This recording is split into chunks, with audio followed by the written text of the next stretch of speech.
김병기 민주당 원내대표죠. 왜 나왔느냐? 기사 같이 보시죠. 김병기, 이번엔 가족 의전 논란. 보좌진이 요청을 했지만 우리가 그 혜택 받진 않았습니다. 라고 김병기 원내대표 얘기를 했습니다. 김병기 원내대표 요즘에 최근에 좀 잦은 논란에 좀 휩싸이고 있어요. 그중에 하나가 가족 의전 논란인 건데 이 한 보좌진이 대한항공에 직접 이 의전을 좀 요청을 했다라는 거예요. 김병기 원내대표의 가족들에 대해서 같이 보시죠. 뭘 요청했느냐. 23년도 7월에 우리 며느리랑 손자가 가요라고 이게 비서관이 얘기를 한 거예요. 김병기 원내대표가 직접 한 게 아닙니다. 우리 며느리랑 손자가 가니까 요걸 좀 의전을 좀 잘해주세요라고 얘기를 했고 대한항공 쪽에서 하노이 지점장한테 이거 얘기했습니다라고 얘기가 답이 왔다라는 거죠. 그리고 2023년 11월엔 이번엔 김병기 원내대표 부인이 이제 갑니다. 이거 좀 의전 좀 부탁해요. 라고 얘기를 했더니 대한항공 쪽에서 프레스티지 클래스 라운지 이거 이렇게 이용하세요. 라고 답이 왔다라는 거예요. 다만 여기에 대해서 김병기 원내대표 뭐라고 얘기를 하느냐. 이거는 나와 관계가 틀어진 보좌 직원이 당시 상황을 좀 왜곡을 하는 것 같은데 내 아내는 이 프레스티지 카운트 라운지 이거를 이용하지를 않았다. 그냥 면세점에 있다가 출국했어요. 그리고 며느리도 이거 의전 준비를 해놨다고 하긴 하지만 며느리가 나는 사설 패스트트랙 이거 신청을 해서 그거 안 해도 됩니다. 라고 해서 결국 이런 의전 안 받았습니다. 라고 부인을 했다라는 거예요. 결국 사용을 안 했다라는 얘기예요. 그러니 문제가 없다라는 얘기를 지금 하고 있는 건데 임주혜 변호사님. 얘기는 보좌관이 선의로 했는데 요청을 한 건 맞지만 우리가 그 혜택을 누리진 않았다라고 얘기를 하고 있는 건요. 그렇다고 한다면 이건 법적으로도 문제가 없는 겁니까?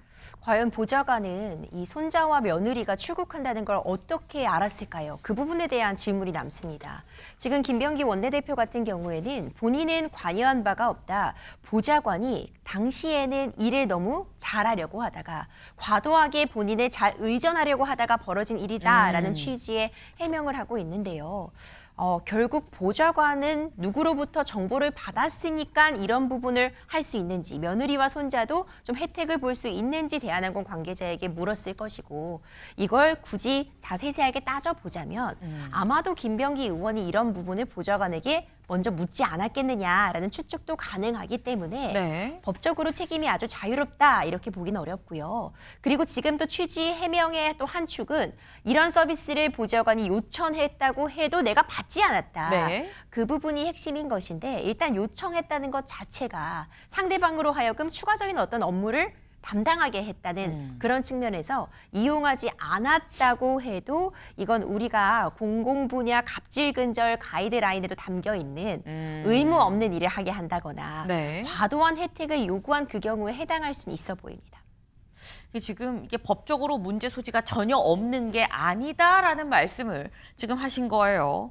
근데 이걸 보좌관이 어떻게 알았겠어요? 이거 얘기를 들었던 거 아니겠습니까? 라는 어떤 추측의 영역에서 말씀을 하셨는데 실제로 이 해당 요 비서관, 요 문자를 이 문자로 이 대한항공과 연락을 주고받은 요 비서관이 저희 MBN과의 통화에서 뭐라고 얘기를 했느냐? 김병기 원내대표가 뭐가 문제야? 라면서 역정을 내서 내가 의전 요구를 하게 된 거예요. 라고 얘기를 했다라는 거죠. 이 얘기는 박 교수님, 나 시켜서 했잖아. 무슨 말이야? 라고 지금 또 비서관은 얘기를 하고 있어요. 네. 논쟁이 여기까지 오면은 사실은 이제 김병기 의원 같은 경우에 이미 체면 깎일 대로 다 깎일 겁니다. 구구절절해졌어요. 사실은 뭐 의전을 하려면 몇 시에 언제 도착하는지 알아야 되잖아요. 그럼 항공권 사진이 들어갈 수밖에 없습니다. 항공권 사진을 어디서 났냐? 본인이 안 주면 어떻게 합니까?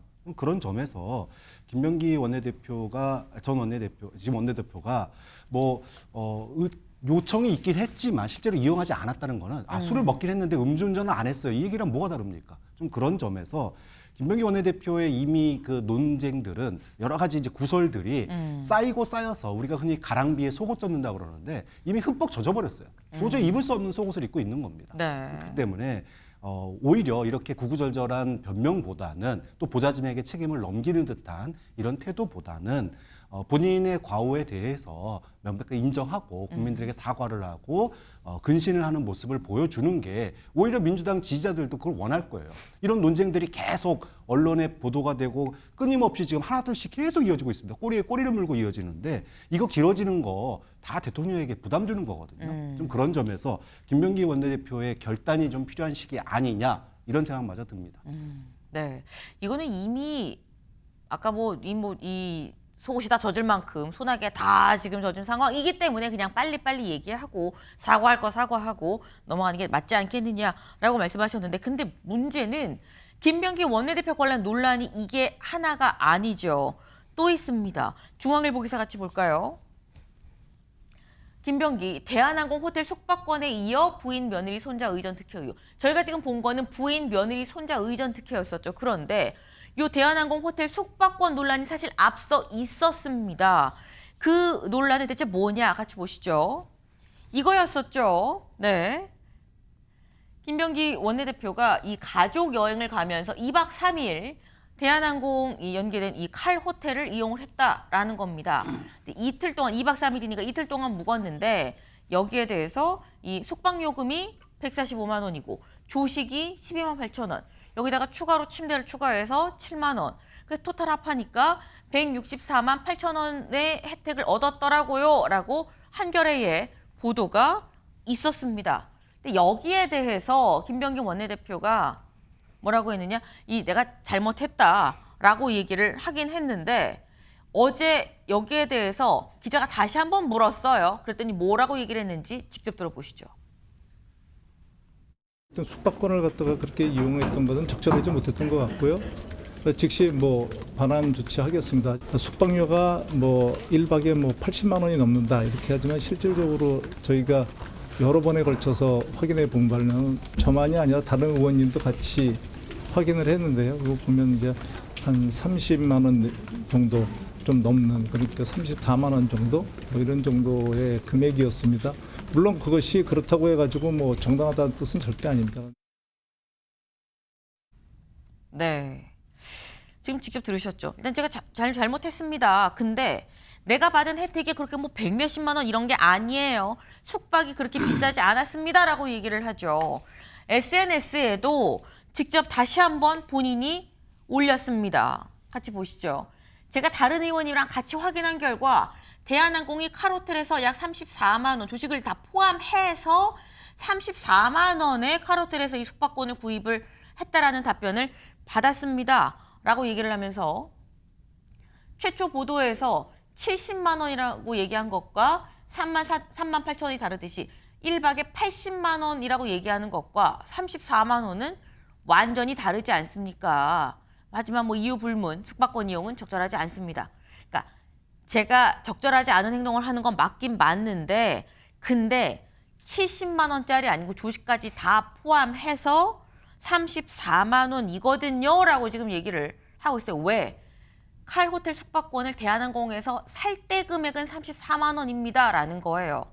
근데 이게 임 변호사님, 대한항공이 살 땐 34만 원인데 내가 받은 혜택은 70만 원인 거 아닙니까 그러면? 그렇죠. 이게 법적으로 네. 이 80만 원과 34만 원이 체감상 느끼는 것도 다르지만 법적인 처벌 여부를 가릴 수도 있는 금액입니다. 청탁금지법에서는요, 1회 이제 100만 원을 초과하면 대가성이 있는지 여부를 상관하지 않고 처벌 대상이 된다고 규정을 하고 있는데 이 청탁금지법과 관련해서는 국민권익위원회에서 해설 사례집들을 계속 발간하고 있습니다. 지금 김병기 원내대표가 주장하는 건 일정의 대한항공이 직원 할인을 받을 수 있는 상황이기 때문에 칼호텔을 숙박 요금을 34만 원에 구입했으니 내가 1박당 34만 원짜리 혜택을 받은 거다라고 주장을 하고 있지만 이 해설집을 보면은요, 골프장 회원가 가격으로 회원권을 갖고 있는 사람이 접대를 하면 더 싸게 골프를 칠 수 있지만 이 가액을 산정할 때는 비회원가로 산정한다는 그런 사례집이 있었습니다. 결국 최종적으로 내가 지금 예약할 때 이 칼호텔을 예약하려면 80만 원 정도가 필요하다면 가액을 산정하는 건 네. 이 혜택을 받은 34만 원이 아니라 법적으로 엄밀히 따져보자면 1박에 80만 원 정도의 혜택을 누린 거다라고 판단하는 게 더 적절할 수 있습니다. 네. 사실 이게 최수영 의원님, 사실 요 숙박권은 흘러간 물이었었어요. 근데 어제 다시 또 본인이 또 해명을 하고 나섰더라고요. 그러니까 제가 보기에 지금 이게 국민 감정을 건드렸다고 생각하는 것 같아요. 그리고 이제 이런 부분들이 사실 본인이 여당의 원내대표가 정치적으로 지금 사실 이렇게 지금 논란이 돼야 하는 당내에서도의 비난이 있기 때문에 굉장히 지금 모든 것들을 이렇게 해명하는 것 같은데 지금 말씀하셨잖아요. 그렇다고 본질이 달라지지는 않아요. 뭐 70만 원 얘기는 좀 쿠팡 얘기잖아요. 첫 번째 얘기는 쿠팡 사장하고 밥 먹었을 때 70만 원은 아니고 내가 3만 8천 원 네. 파스타 먹었다는 그 얘기를 하는 것 같은데 지금 김병기 의원이 이렇게 대응하는 것 이유 중에 하나 또 있는 것 같아요. 제가 보기에는 네. 뭐가 있냐면 이게 전부 이제 보좌진들이 언론사의 제보를 통해서 지금 이게 그 캡처 본 이런 것들이 지금 나오고 네. 있는데 지금 보좌진들하고 관계가 이렇게 틀어졌으니 앞으로 또 뭐가 어떤 게 더 나올지 모른다고 생각을 하는 것 같아요. 그러니까 지금 김병기 의원이 처하고 있는 거는 물론 지금 김영란법 위반서부터 여러 가지 뇌물죄에 관련한 사안일 수도 있고 그다음에 여러 가지 정치적으로도 본인이 특권의식과 선민의식에 사로잡혀 있는 여러 가지 비판적 요소가 굉장히 많은 것도 있지만 더 중요한 거는 당내 기류가 이런 상황에서 앞으로 조금 더 센 그런 제보라든가 보좌진들의 전직 보좌진들의 폭로가 이어지면은 네. 저는 이거는 이제 감당하지 못할 수준으로 가기 때문에 지금 순차적으로 전부 이렇게 지금 해명을 그 빌드업 하듯이 해나가고 있다고 봅니다. 아하. 그렇지만 과연 저게 그렇다고 해서 저 소명이 맞다 하더라도 정치인이 국민의 감정을 먹고 사는 일종의 어찌 보면 감정이 접점이 되는 그런 위치에 있는 사람인데 네. 과연 저런 해명이 그럼 설득력이 있겠느냐?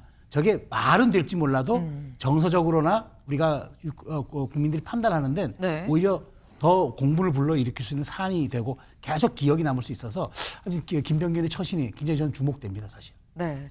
사실 당내에서의 분위기도 지금 심상치 않다라는 취지로 말씀하셨죠. 어제 당내에서 이런 얘기들이 나왔습니다. 직접 들어보시죠.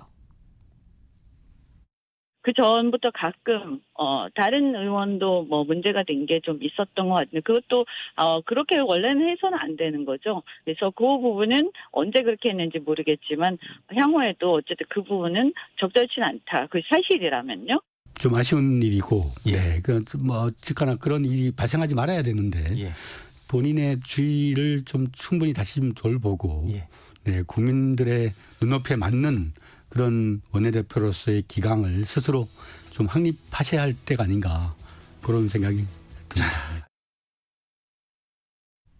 네, 지금 이원조 의원, 김우혁 의원 다 본인의 처신을 좀 제대로 해야 되는 상황이 아닌가라는 취지로 지금 얘기를 했습니다. 네, 지금 관련해서 당내 분위기도 이렇다라고 하면은 앞으로 김병기 원내대표가 지금 터진 이 여러 개의 이 논란들을 어떻게 수습하느냐에 따라서 불이 번질지 사그라들지의 이 기로에 있다는 얘기 아니겠느냐라는 생각이 좀 드네요.